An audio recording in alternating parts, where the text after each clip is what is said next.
beyond recovery. Live your best life, free from addiction. Join alcohol-free host Matt Gardner and his weekly guests to talk about their hero's journey from the darkness of addiction into the light of recovery. Living beyond recovery is to rediscover who you truly are. Let's start the show. Hello, everybody. My guest today is MARCI Hopkins, author, TV host, and recovery expert. MARCI, how are you today? Welcome to the show. Thank you. It's wonderful to be here. Thank you for having me on. Yeah, my pleasure. My pleasure. Lots to talk to you about. You know, the author of this book that came out this past May, Chaos to Clarity, TV host of a show called Wake Up, and recovery expert. So many topics to go into. But before we do that, I would love to get a little bit of background on who you are, why you got into the recovery field, what your relationship is with your own personal recovery, and just give you the open chance to just tell us a little bit more about yourself. Yes. So that's a long story. I'm old. No. First of all, I will say that I've always worked in television. So me transitioning into having a TV show came from my experience in television, behind the scenes. And then later in life, I got in front of the camera. And so I kind of had the experience of both sides, and I wanted to use all of the knowledge that I had to do something good. Now, why did I want to do something good? That is because not only do I like to help others, and I've always been a part of the community, but I decided to put down the drink about 7 years ago. I had started drinking at a very young age. And it is really how I coped with trauma. I was sexually abused. I had abandonment issues. There was also physical and mental abuse. I was moved around a lot. So there was a lot that happened in my childhood. My mother was an alcoholic, my father. So I saw drinking every day. That was very normal, and was actually also taught, if anything bad in your life is going on, go to a drink, right? So I started drinking, like I said, I think the first time I drank was 12. I really started drinking a lot, probably after high school. And I drank every day for my entire life from that point on, until I decided to put down the drink 7 years ago. And it had gotten to a place where it was no longer fun. Things were crumbling all around me, my family life, everything I'd built. My husband and I were at the brink of divorce, him taking the kids, me losing friends, starting to isolate, and it was pretty bad. And, I had made a decision when I hit my rock bottom, which was a DUI. I'm not proud of that one, but it was the final straw for me. And I was able to wake up the next morning and make the decision to admit that I was an alcoholic. And just through my healing journey, all of these wonderful things started happening for me. And that's when I decided to create a talk show. Just like you, I wanted to start helping people. And that I first started with a talk show called Coffee with MARCI, which was a social media talk show where I helped businesses and nonprofits in my community. And about a year after that, I just knew that I wanted to do more. And that's when I launched Wake Up with MARCI, because I was living this most beautiful life, and I wanted to teach people and share other people's stories of hardship and triumph to really share hope. And that's just where my journey began in trying to help other people. Very cool. Thanks for the backstory on that. The more people I talk to in interview with this, and I'm assuming it's the same with you. I imagine I'd love to get your take on it. There is some commonalities. There's a lot of commonalities with people in recovery. However, having said that, just the life experience and different family dynamics, there's a lot of nuances as well, right? So the more people that you can hear their story, it's like I hear my story bits and pieces in different people's stories, and then the Right. overarching Hmm. themes of recovery are very, oh, okay, it's just like that. It's so reinforcing, right? So there's like two Yeah. sides of the recovery story. So really cool. I would definitely relate to the starting young as you did with the drinking part. Just getting into like the daily drinking and how, I guess that'll be the first thing. Like, how challenging was it for you that early first stage in sobriety, like going from daily drinking to just, okay, I woke up, Mm. this is a decision I'm going to make. I'm no longer going to do it. What did that look like for you in that first even 3 months, year Well, kind of thing? I I mean, I'm sure you can attest to this. It's not like you wake up one day and it's like, wow, I have a problem. It's something that I've been thinking about for a long time. And I knew that I had an issue. I knew that I wanted to make a change. And actually, a year prior, I had gone into the rooms of AA, the 12-step program. But I proved myself that I could go on vacation without alcohol. I could, not drink for however many months it was, and it wasn't like anyone else in the room. And I started comparing myself. Mm. And so it took me the 12 months, pretty much 12 months, to prove i'm I'm just like any other alcoholic. I have a problem with alcohol. And so I really played the victim really, really well. And that's what I had done most of my life because of my circumstances in my past, and everything was always done to me. And even like having a DUI and drinking too much that day, and um I went to bed angry, like, why is this happening to me? Somebody else did this to me, right? But I was able to wake up that next morning, and I suppose that I had prayed hard enough, and maybe I just needed that very detrimental circumstance to happen to me for me to make that very hard choice. To the Mm. idea of never drinking again when it was all you knew, so overwhelming. And it was at that point when I made the decision not to drink, and I told my husband, and he embraced me. And feeling of love, I'd never felt that before. I'd lost love for myself. I'd been shown that love was ugly. I just was always seeking love, and even if it was right in front of me, I didn't even know what it looked like. And that in that moment, I knew what it looked like. My husband was there. He embraced me, and no matter what I had done, he was willing to forgive me and support me. And he took me with my kids that day to 12-step program, and I was all in. And I was willing to, you have to be willing. You have to want it. You don't need, not for anyone else, for yourself. And you have to be all in. And that's where I was. I was willing to do whatever it took to never drink again. And listen, in the beginning, it was, oh my God, it was so hard. It was so hard. But thankfully, in the 12-step program, you begin to learn so many tools. I learned to shift my mindset to a place of gratitude and take myself out of myself. And I really worked those steps. You have to work the steps for it to really work, or you just are white knuckling it and you're a dry drunk, which just means you're still the miserable sick person you were before, with that drink.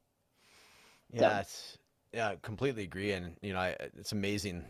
Using the steps and all that. It was basically what was going to be my next question was, what did you Hmm. do? What kind of things would set you off on that healing journey? Because it sounds like there was a lot of, potential resentments or just stories that were attached to, the way you were raised and such. So it sounds like Hmm. you found a lot of, you played the long game in the rooms and the 12-step programs with the community that you found in there. Was there anything Hmm. else that really helped you that you had those aha moments of, shifting that sort of victim mindset or mentality into one of, like you mentioned, the gratitude? Or was it just sort of a gradual thing, working the steps, having the support of others? Or did you have anything It's else that really helped you?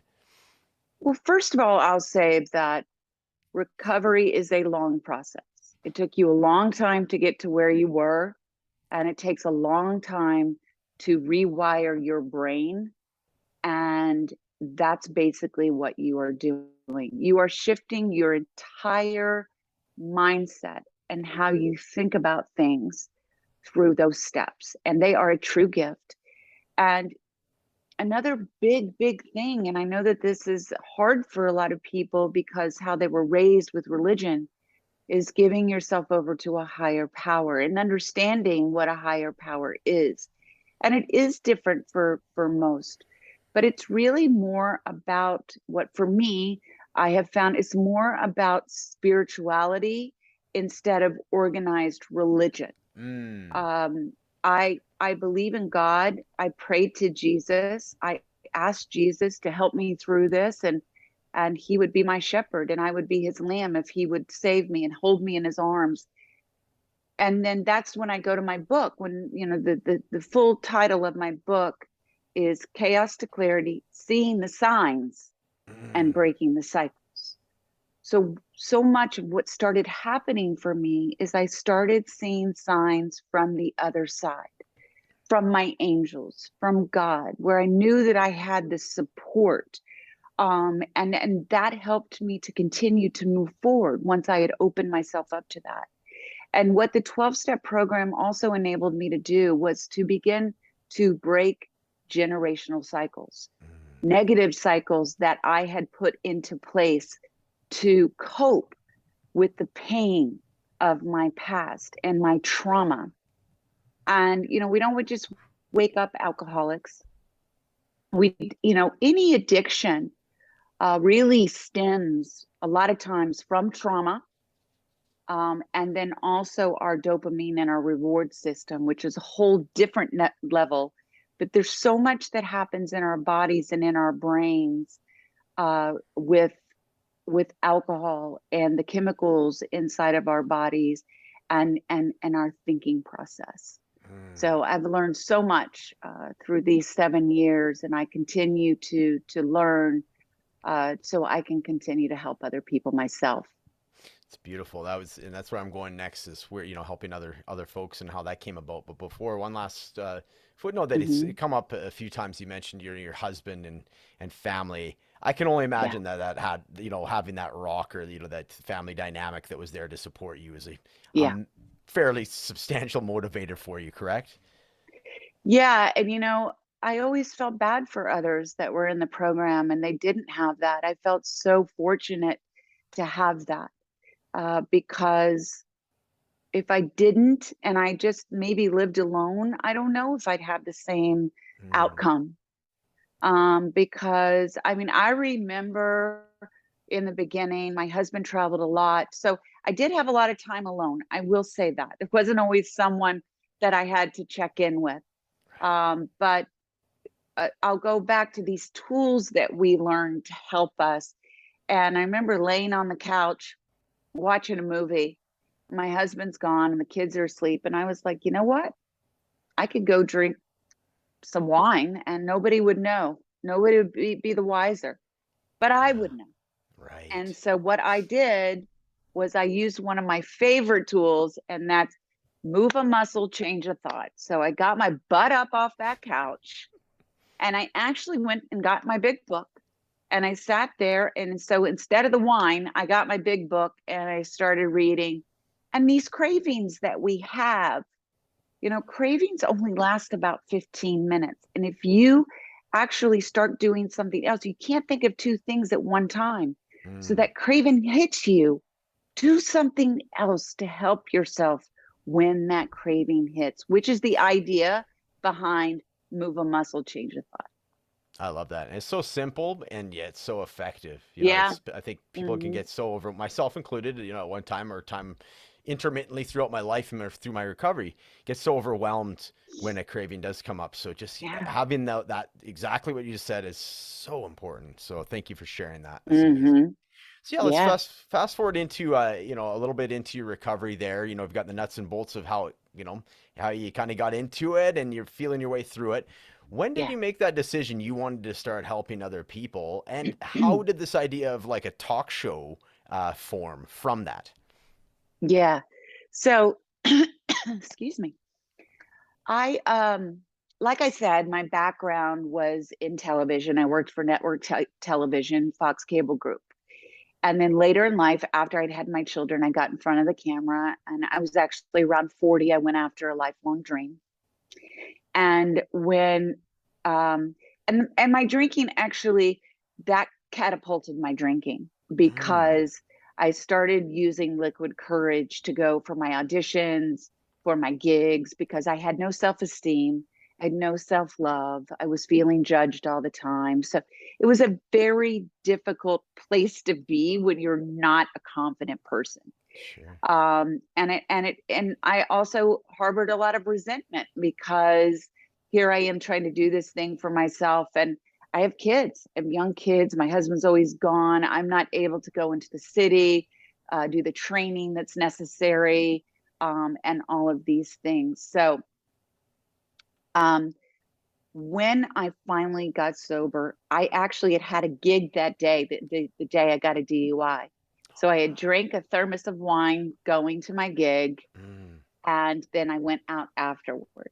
And so that's what happened. So then I decided at that point that this industry is very negative for me. I'm not doing it anymore, right? So I'd made a decision, called my agents, all but like one, and said, I can't do this anymore. And I had a friend that had opened up a studio in his garage close to me in the community. And I said, listen, you've got a full studio here. You can do everything here, voiceover, green screen, you could shoot a show, whatever here. Let me help you. I know a lot of people in the industry, a lot of people that are always looking to need a studio for one reason or another. So I had one of my women that I had met through the business that I'd actually done a job with. And she came in and she started talking about a talk show that she wanted to do. And I said, listen, let me help you get guests for your talk show. I know a lot of people in the community. The guy there, he was like, and this is how we can scale this, make money, blah, blah, blah. So I started bringing people in. For one reason or another, that fell apart. But for me, the seed had been planted. And it was at that point, because I had a clearer mind, that plant was seeded, or the seed was planted, excuse me. And it just kept growing and it wouldn't stop. I was like, Marcy, you can do a talk show. Why can't you do a talk show? Why does she have to be the talk show host? Now, I had never done a talk show before, but it was so strong. I was so pushed by the divine to do this, that I finally just gave into it. And it just started flowing for me so naturally, because I allowed it to. And so I went after it, and that's when I started my social media talk show. It's amazing. So I love the word that like allowing. That's like a big thing for me recently, and this is pretty new for me. I like to have this perception that I had this control over many things that I didn't, right? So now I'm getting into that whole, it's so comfortable. It's like that, we talk about the steps, like one of the early steps of like surrender. Allowing is very similar in the same neighborhood anyway. So I love how you use that word. And yeah, so social media. So what year did that one take place? And that was the coffee. I already forget this. Coffee with Marcy. Marcy, yeah. Okay. Coffee with Marcy. Okay. So I think that was like around 2015, 2016. Cool. And yeah, and listen, I created a business. I mean, it was like going really, really well. But I just was driven to do more and more. I wanted to just really help people, like I said, because of this beautiful life that I had started living. And, allowing, another thing is about changing your vibration, right? You start lifting your vibration, the law of attraction, manifestation. This all became and still is something that's very prominent in my life. And for me, I'm a big believer because it continues to happen. And so I just, in everything that I do, I mean, even writing my book, I mean, there's so many beautiful things that continue to happen. Again, the seed was planted for my book. I'll never forget when I finally, after one of the final, like it was something that came on TV and I was like, okay. So I went outside and on my patio and I was like, okay, God, I am going to write my book. And literally in that moment, it was a clear day. Mm-hmm. a rainbow appeared and two doves came on the roof of my home, and a Yes. dragonfly came by me. Now, Wow. dragonflies are a very big part of my story. I wear dragonflies. So there's so many signs that have Yeah. happened for me. And these are a lot of things that I share in my book because Yeah. I want to help others to be able to see the signs for themselves too. I want to. I'm going to jump off the linear path that we were on to dive into that part, the signs part. So Yeah. we're talking about Yeah. like manifestation, seeing the signs. Let's just start with like so the manifestation. You're talking about allowing and such. How does that show up for you? Like, is it a sort of a ritual thing? Because like I think a lot of people know of law of attraction. Myself, Yeah. I think of it, there's like, seems to be a flaw. Like, don't get me wrong, I haven't read the book, I've seen the movie, and it seems to be like, some guy on the couch just kind of like, oh, if I think about it hard enough, Yeah. this car No. will show up. Where, I, clearly there's got to still be some give and take. You got to put some work in. What does that whole process look for you? Is it sort of like a ritual? Is it like a prayer? What type of thing? so, Yeah. yeah. So I'll tell you how it started. I mean, one of the things that's really big in the 12-step program is meditation. All right. So I started meditating, and really during this meditation, for me, I was meditating to connect with God. I was meditating to heal myself I was doing a lot of inner child work. I was doing meditations to connect with my spirit guides. So through this, and I found all of these meditations, there's so many incredible meditations on YouTube. And Abraham Hicks popped up. I don't know if you've heard about Abraham Hicks, but Abraham Hicks talks all about law of attraction, teaching about law of attraction. Mm. And this is the idea about the non-physical speaking through this woman in the physical, and giving these lessons of law of attraction and manifestation. And so I just started listening to it. And you have to, for any of this, you first of all have to be ready to receive it. We're not all ready, at it. We are ready at different stages in our lives.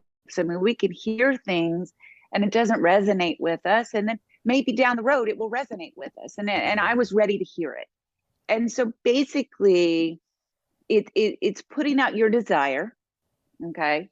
And then thinking about the desire, asking for the desire. And then the idea is to let it go. Okay. Mm-hmm. And not constantly think about it, not constantly ask for it. You write it down, you make a poster board of all of these things that you want to manifest throughout your year, and then you let them go. And then people, places, things start happening in your life to enable you to move forward towards that manifestation. It's not like you sit there and you do nothing. It's like the universe begins to bring things, people, places, things into your life. So you then can, and it's up to you to act on that and co-create with this other person, or take advantage of this opportunity that is brought into your life. Mm. It's a lot, and you have to also believe it's possible. If you get stuck in a place where, well, I don't have any money and I've never had any money, and I want $20 million, or I want a really nice car, in my driveway, but that's never happened for me. Well, why would the universe ever bring you that? Because what you're saying is, well, it's never happened to me. Why would it ever happen to you? Yeah. If you say, I want, let's just say, a Lamborghini. We're going way over the top, right? I don't want that, but there are those out there that want that. So I want a Lamborghini. Okay. There's a lot of steps that are going to have to help you to get to that Lamborghini, right? Yeah. Maybe it's in work.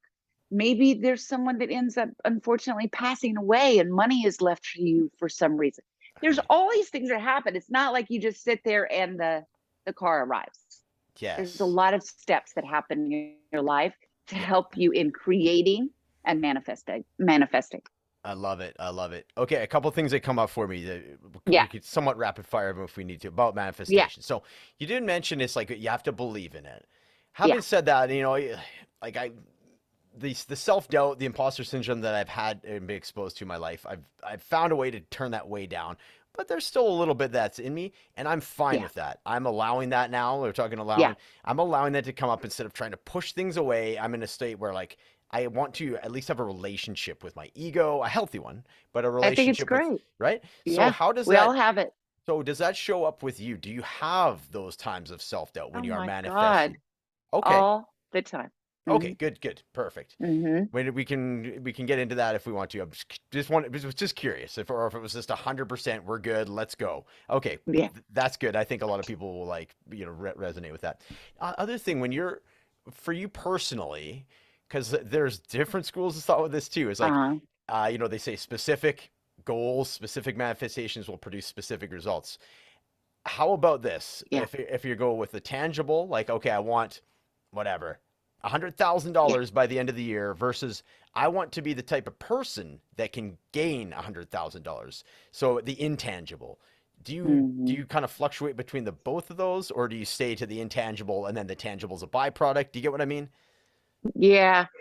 Yeah. So there through the teachings that I have learned, I have learned that one, that if you feel something, that your body doesn't know the difference.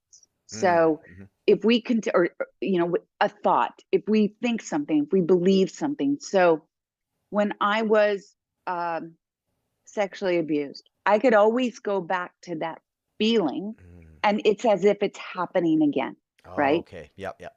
Or you can have that feeling that this just finally happened for me, right? So I got the money, I got the job, oh my God, I got the job, so Yeah. you're believing, you're feeling it. It's as if it happened even though it did not happen, and you feel it, truly feel it, and you believe it. That's the idea of it. Gotcha.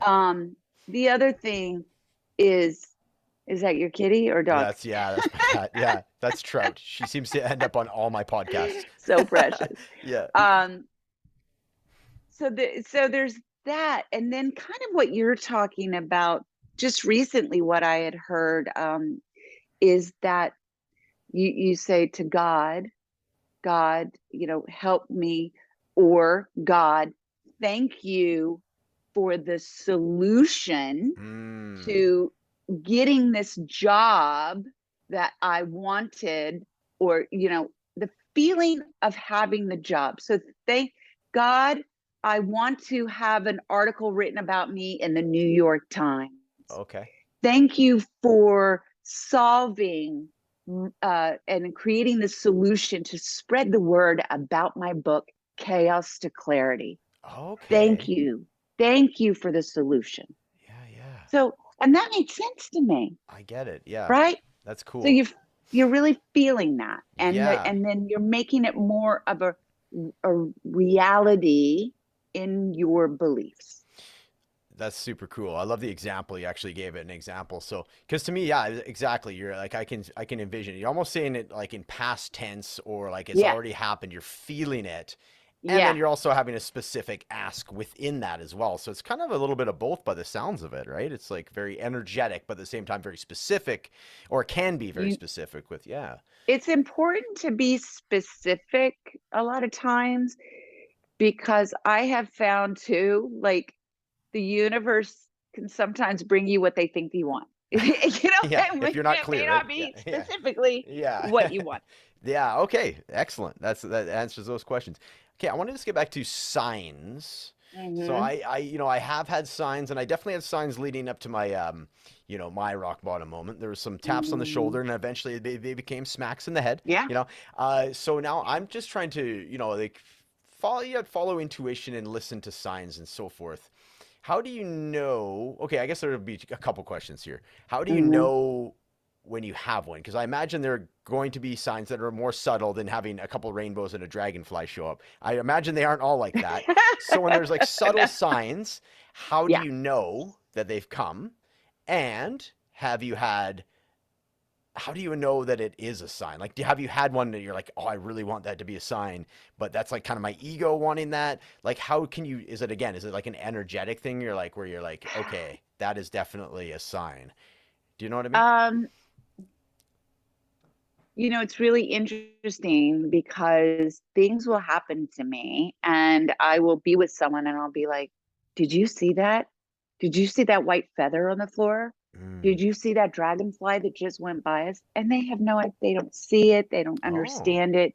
So it's, first of all, I think it's understanding what signs are really like a white feather sign or a feather in a place that normally, I mean, if you're out at a park and there's a million birds, you're probably going to see a feather, right? yeah. But there was one time that I was going on this when I had coffee with Marcy and I was going for my first live shoot. I was so nervous. I felt so overwhelmed by the whole thing. I got into my car to go to the event and there was a long white feather on the floorboard in my car. Wow. Now, is that just a coincidence and I'm making that up? Right. I don't think so. But we can believe also what we want to believe. Wouldn't it be nicer if you saw a feather? And even if there was, maybe it's outside and there are birds, would it be nice to believe my angel's with me right now? Yeah. So as you start to believe that even more, that's another part of lifting your vibration and your beliefs and allowing those signs to come to you. I see a butterfly.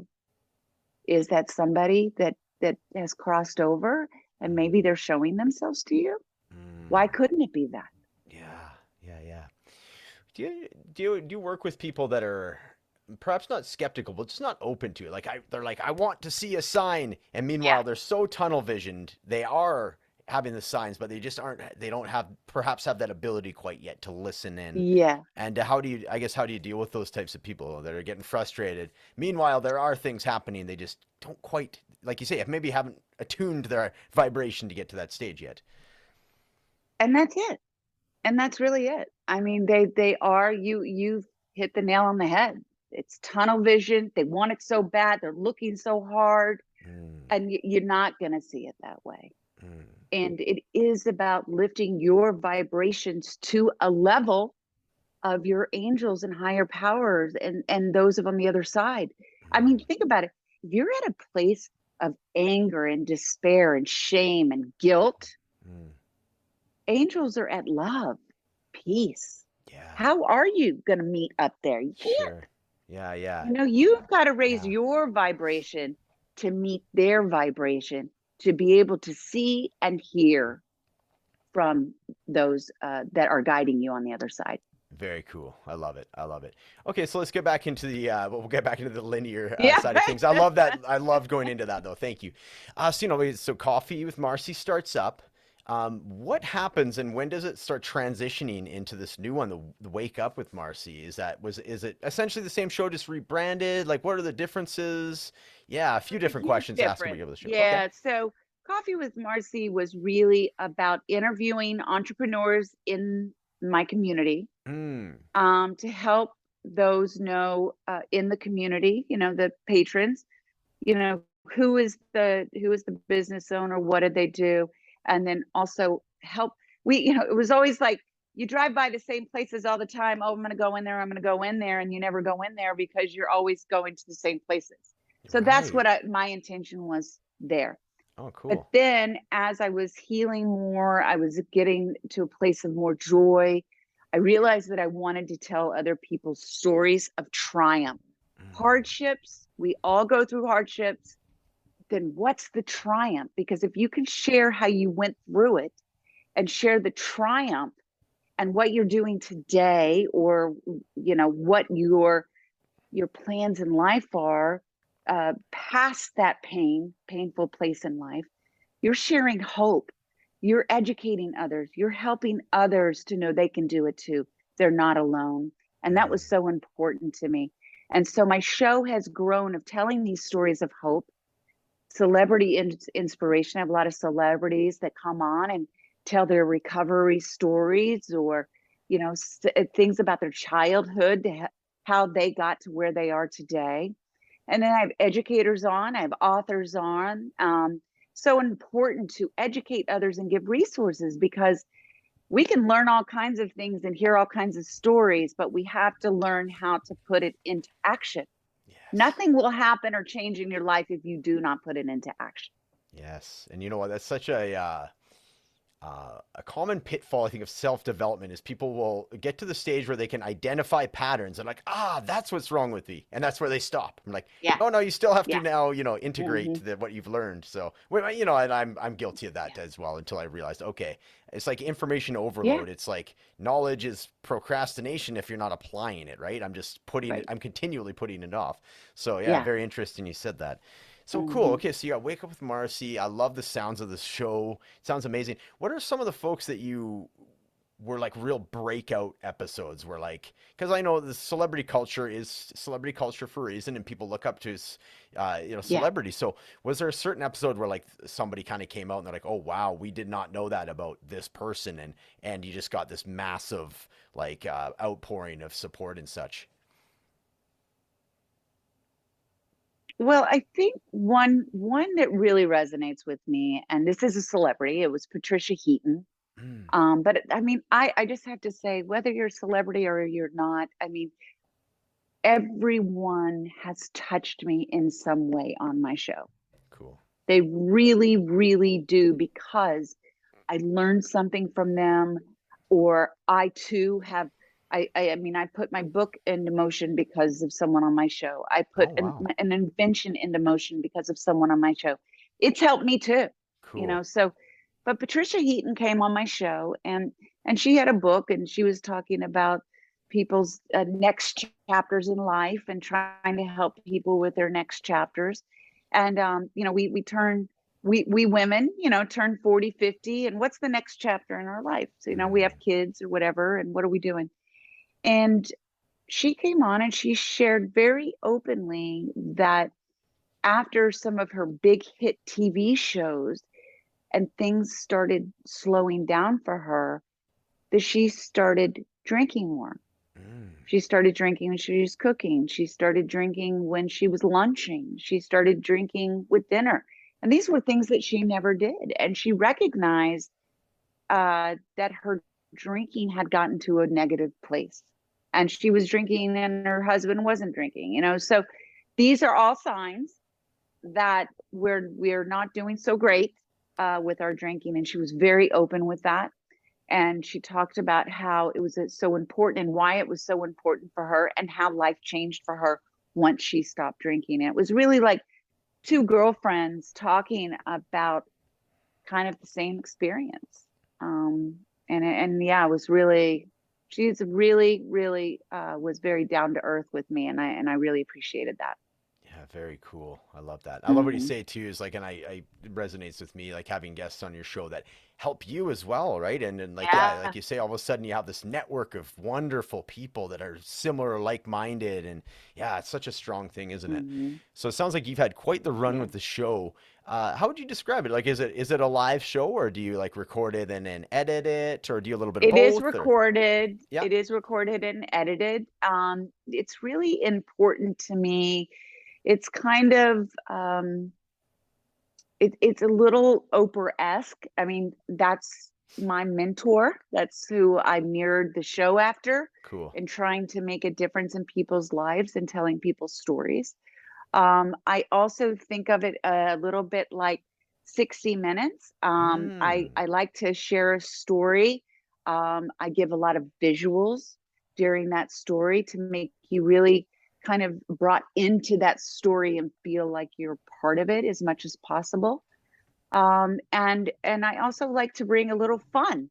If you think about a morning talk show or a daytime talk show, and we have some beauty segments and cooking segments, and sometimes even a kind of a heavier subject. We'll try to make it lighter. It's not all dark and deep, and it is about the joy of life today and moving into happiness. So that's what I want people to realize. It really is a happy show because it's about learning how to live in happiness. Ooh, I love that. And that's, the world needs that, right? There's enough of like the dark, like you said, the news, you turn on the news, it's progressively over the years has just gotten, to me, darker and darker. I choose not to watch it. I hear from other people what's going on, and that's enough for me. I can't watch it. Right? I can't. You're the same way? Yeah. Okay. Yeah. And that was like, progressive thing. I remember when I was growing up, like there was elements of that. And then now it's just like bonkers how just depressed. And just the way that the newscasters are like, they talk like this. Whereas before, at least they were somewhat anyways, that's a whole nother conversation. I like when you mentioned too, like the word story, because to me, stories that's where I learn the most, I find, is if somebody has a story that has information in it, I'll remember the information because of the story. Whereas if I'm getting lectured, I'm like, I might get a little bits and pieces here, but because of the story, I'm like, I will remember so many different parts about it. Yeah. So, do you find that as well? I agree. I agree. Yeah. And it's cool. Seeing how people can change their mindsets and how they've done it. And because it's all about our mindset. I don't care what you say. Yeah. It's like about what our thoughts are. And, yes. Going back to what you said, yes, I have negative thoughts, but I know how to change the feeling, or allow the feeling for a little bit because we're human. Yep. And then I'm able to move past it. I know that later on I can restart my day, or tomorrow's a new day, or I like this one mantra I've learned through Abraham Hicks, and it's everything is always working out for me. Everything is always working out for me. And it really does change the vibration and how I feel. I love that one. I'm writing that down for sure. Yeah. Abraham Hicks. It's a good one. And everything is, everything is. Yeah. So while I'm jotting that down, I want to pivot into your book here. And I know this is like a fairly recent thing. You're still doing some book tours by the looks of it on your Instagram, which is amazing. So you mentioned you got the idea from actually somebody on our show. So let's just talk a little bit about the book as far as, and I love the story. You gave the backstory about God, I want to do this book, the rainbows, everything comes out. So it just felt like it was the right time in your life, right? I might be putting words in your mouth. Yes. A little bit about right the time. book. Yeah. And so, what is it? Is it like your autobiography, or is it specific to like living in happiness, or a little bit of both? Tell us about the book. Yeah. So it is a memoir with education weaved in, like you're talking about. It's my story. And I weave in like education and introspective work and prompts to help others like connect with me. So it's pretty raw in the beginning. Like I talk about the physical abuse, I talk about the sexual abuse, not in detail, but I share how the pain of my childhood. Then I think this knight in shining armor is going to come and rescue me and my mom, and then that happens, and then the chaos and my addiction to alcohol, my addiction to attention, and my addiction to making changes. So this is, and I think a lot of people out there that are in addiction can relate to this, is you have these cycles where you start something new and you're feeling good, and things start like kind of unfolding and you're not liking it. And then maybe your drinking starts escalating, and then you get unhappy. And then maybe you go outside of the relationship and try to find somebody that will give you the emotions or the feelings that you want. And then you can't stand them anymore. And you're like, I got to get out of here. You make your exit plan and you think, if I move, if I change my job, if I do anything else but what I'm doing right now, I'm going to be happy. Yeah. So you're constantly moving and changing your life. Yeah. And the realization, and I talk about this in my book, the common denominator is me. And so at what point, and that you don't even have to be an addict for this to be, or an alcoholic. A lot of times we don't have emotional intelligence. And we have issues in relationships with other people, but we do not have the ability to look at ourselves. And if you can't look at yourselves and see what you're doing in these relationships, no matter friendships or personal or, love life or whatever, the same cycle is going to continue. So, I talk about how I start breaking down this cycle and also the walls that I had built up, how I started, breaking those down, those protective walls that we build, and like what grooming is, what sexual abuse is, just and living in that victimhood. And then I talk about my rock bottom. I talk about going into the 12-step program. I talk about what I learned through each step. How did it change life for me? And then once those changes started happening in my life, what did life start looking like? How was the goodness that started coming into my life? And what I started doing in hopes to help other people to know they can do it too. And a lot of people will tell me, I didn't have that same upbringing, but I related to you. I related to your story. It made me think about other things in my past and how maybe I could start making some of these changes in my life or implement some of these practices. Because I give a lot of action items. I give a lot of my toolbox in there. And so it's just really about helping people, again, move into a place of happiness, whether you're in recovery or not. Or maybe you are someone, I've also had people come to me and say, my brother's an alcoholic, and his child is now living with so-and-so, and I want to give this book to the child of my alcoholic brother because I want them to see that a positive, beautiful life is possible. Yeah. Mm-hmm. Sounds amazing. I love it. So, yeah. Oh, sorry to cut you off there. It skipped out a little bit. That's okay. It really sounds like it's like a blueprint. And we talked a little bit about having guests on each other's show, as far as being inspiring and like being able to see like people at different stages, right? So if I find somebody that's a little bit ahead of the road than me, it's so inspiring to me because I'm like, oh, that's where I want to be in like 6 months, right? Or conversely, 3 years from now. So, and it's really cool that you've done this detailed blueprint essentially of like, okay, this is the steps, this is what I went through energetically, you know what I mean? And this was what you might go through as well, and this is how to get through it to the next step, and just really breaking it down and doing this like blueprint for people. So that's a really cool idea. So, and man, I've done a small book, like just, it was like a 45 pager. So I admire your, tenacity to finish. Cause I can imagine that's a lot of work to get that finished. So congratulations on that. Thank you. Thank you so much. We all have, I recommend anybody, you don't have to write a book, but journal, Yeah. write your thoughts down, write your stories down. And that's a lot of how I was able to do my book because I had already written so many of my stories. Whether it was going to be, when I was acting, I thought about making a small film about one of these scenes where I'm abused. And, so I really hope one day, I'm trying to manifest these things. And if God grants it and thinks it's supposed to happen, it will. But I hope it's a series or maybe a film one day, and can just really about continuing to help people, and that's my ultimate goal, whatever that looks like.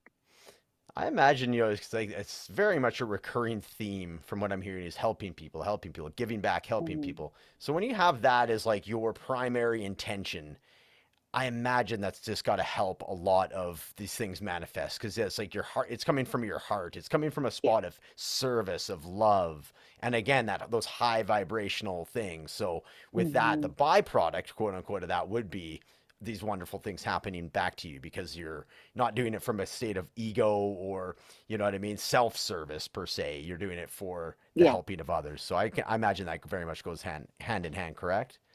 It absolutely does. And I do everything from a place of love now that I love myself, which I never had that. And it really starts there. I mean, if anything else, or if nothing else, I'll say that. If nothing else, give yourself the gift of self-love, because that will begin to change your life for the better. Oof. I think we should put a pin in that. That's like perfect way to end it. Other than the usual, I will ask you how we can find you. You sound like you're very easy to find online, but well, of course, we'll have it in the Yeah, show notes as well. But if somebody's thank listening to you. this and wants to reach out to you, what's the easiest way to get a hold of you? I have a few things. One, my website has information like where to see my show, wakeupwithmarci.com. Always can subscribe and go to YouTube. You know, YouTube's everywhere. So I say, even if you're not in the television market, you can go to YouTube. Ooh, good idea. Also on Instagram at official Wake Up with Marci. That's Marci with an I underscore. I do try to give. I try to provide content every day that's inspirational, uplifting, and educational. So I just did a series on emotional intelligence and learning about that, because it's so important, for us to help ourselves live a better life. And so I love to give that back on social media, also on Facebook and LinkedIn at Wake Up with Marci. Wonderful.